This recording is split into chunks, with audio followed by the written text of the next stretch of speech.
ত্রিপুদা মানে বাঙালির দীঘা, পুরী, দার্জিলিং, এই তিনটে জায়গার উপর বাঙালির একটা অমোঘ আকর্ষণ প্লাস একটা চিরাচরিত দুর্বলতা তো রয়েই যায়, কিছু করার নেই। তো দীপু আমাদের কমপ্লিট হয়ে গেছিল, দাটা বাকি ছিল। এইবার গেলাম দার্জিলিং। তো দার্জিলিং এ গিয়ে অভিজ্ঞতাটা অন্যরকম, ভীষণ ভালো লাগলো দার্জিলিং। আশা করতে পারিনি যে এতটা ভালো লাগবে। দার্জিলিং দুটো তিব্বতী শব্দ থেকে নামকরণটা এসছে, সেটা হচ্ছে দোরজে আর লিং। দোরজে মানে বজ্রপাত, আর লিং মানে দেশ বা ভূমি বা জায়গা বা ল্যান্ড, এরকম কিছু একটা ধরতে পারে। তো বজ্রপাতের ভূমি বা বজ্রপাতের দেশ দোরজে লিং, তার থেকে নামটা সবার মুখে মুখে হয়ে গেছে দার্জিলিং। তো সেই দার্জিলিং এর উত্থান কিন্তু খুব পুরনো নয়, 600-800 হাজার বছর পুরনো নয়। 1835 সালে সিকিমের রাজার কাছ থেকে জায়গাটা লিজে নিয়ে ইস্ট ইন্ডিয়া কোম্পানি তাদের রেস্ট এরিয়া হিসেবে, বিশ্রামাগার হিসাবে বা বিশ্রাম নেওয়ার একটা জায়গা হিসাবে বা গরমকালে একটুখানি রিলিফ পাওয়ার জায়গা হিসাবে দার্জিলিং জায়গাটাকে এক্সপ্লোর করেছে। এটাই হলো দার্জিলিং এর ছোটখাটো ইতিবৃত্ত, যেটুকু আমার জানা আছে। মহাকাল মানে কালকা কাল মহাকাল, দেবাদিদেব মহাদেব। এই মন্দিরটি, দার্জিলিং এর মহাকাল মন্দিরটি দার্জিলিং এর সবচেয়ে উঁচু জায়গায় অবস্থিত। 1782 সালে লামা দোরজে লিংজিং এই মন্দিরটি প্রতিষ্ঠা করেছিলেন এবং তার সাথে একটি বৌদ্ধ মঠ বা মনিস্ট্রিও উনি প্রতিষ্ঠা করেছিলেন।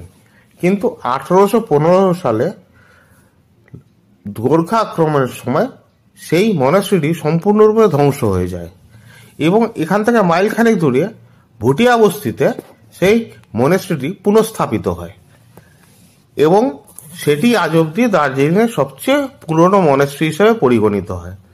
তো আপনারা দার্জিলিং এর কিছু এই মহাকাল মন্দিরের কিছু ছবি দেখে নিন, হয়তো আপনাদের ভালো লাগলেও লাগতে পারে। লামা হাট্টা মানে লামা হচ্ছে বুদ্ধিস্ট মঙ্ক বা বৌদ্ধ সন্ন্যাসী, আর হাট্টা মানে হাট মানে কুড়ে ঘর। এক কথায় বলতে পারেন বৌদ্ধ সন্ন্যাসীদের আশ্রম। এটি সমুদ্রতল থেকে 5700 ফুট উচ্চতায়। এখান থেকে কাঞ্চনজঙ্ঘাকে ভীষণ সুন্দর দেখা যায় ওয়েদারটা ক্লিয়ার থাকলে। তো গেছিলাম দেখতে। এই লামাহাটা যে জায়গাটা, তার উপরে একটি ম্যানমেড লেক আছে, সেটার ভিউ আপনাদের সামনে তুলে ধরার চেষ্টা করেছি। আপনারা একটু দেখে নেবেন, ভালো লাগলে অবশ্যই লাইক, কমেন্ট, শেয়ার করবেন। প্রথমে আপনারা যে ফটোগুলো দেখছেন সেগুলো হচ্ছে তিন চুলে জায়গাটি। তিন চুলের নামটা এসছে লোকশ্রুতি অনুসারে তিনটি চুলা থেকে, যে এখান থেকে যে পাহাড়ের শৃঙ্গগুলো দেখা যায় তিনটে উনুন বা তিনটি চুলার মতো, সেই থেকে তিন চুলের নামকরণটা এসছে। এই তিন চুলের কিছু ফটোগ্রাফ দেখে নিন আপনারা। তারপরে আছে তিস্তা ভিউ পয়েন্ট, সেটাও একটু দেখে নিন আপনারা। ঘুম মনাস্ট্রি বা ঘুম মঠ, এটির আসল নাম হলো ইগাচৌলিং মঠ। 1875 সালে লামা সোরাব গ্যাৎসো এই মঠটি স্থাপন করেন। এই মঠটি হচ্ছে বৌদ্ধদের বা তিব্বতীদের গেলুক শাখার অনুবর্তী একটি মঠ।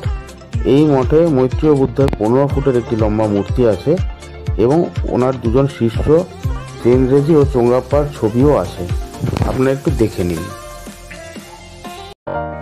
দার্জিলিং এ টয় ট্রেন পরিষেবা চালু হয়েছিল 1881 সালে, কিন্তু পরিষেবাটা যখন আরো বিস্তীর্ণ করার পরিকল্পনা হলো তখন দেখা গেল পাহাড়ের খাড়া উচ্চতার জন্য ট্রেনটাকে নিচে নামানো অসম্ভব হয়ে দাঁড়াচ্ছে, মানে দুর্ঘটনার সম্ভাবনা থেকে যাচ্ছে আর কি। তো তখন ইঞ্জিনিয়াররা চিন্তা ভাবনা করলেন যে ট্রেনটাকে একটা ফাঁসের মতো, দড়ির ফাঁসের মতো বা লুপের মতো করে নামালে জাস্ট ধাপ মতো ব্যাপারটা হবে এবং ট্রেনটা ধীরে ধীরে নিচে নেমে যাবে, দুর্ঘটনাটার সম্ভাবনা অনেকখানি এড়ানো যাবে।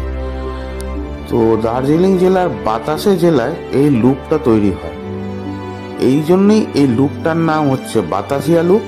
এবং এই লুপটি চালু হয় 1919 সালে। এই লুপটি তখন একটা দর্শনীয় স্থান হয়ে উঠেছিল আস্তে আস্তে, এবং আমাদের বীর গোর্খা শহীদ জওয়ানদের জন্য ওইখানে 1995 সালের 22শে মার্চ একটি মনুমেন্ট বা শহীদ স্মারক তৈরি হয়, যেটাকে গোর্খা ওয়ার মেমোরিয়াল বলা হয়। ওটাও ভীষণ দ্রষ্টব্য জায়গার মধ্যে একটি পড়ে। আপনারা গেলে কিন্তু অবশ্যই দেখবেন। এই ফটো আর ভিডিওটার মাধ্যমে আমি চেষ্টা করেছি আপনাদেরকে দেখানো জায়গাটা, প্লিজ একটু দেখে নিন।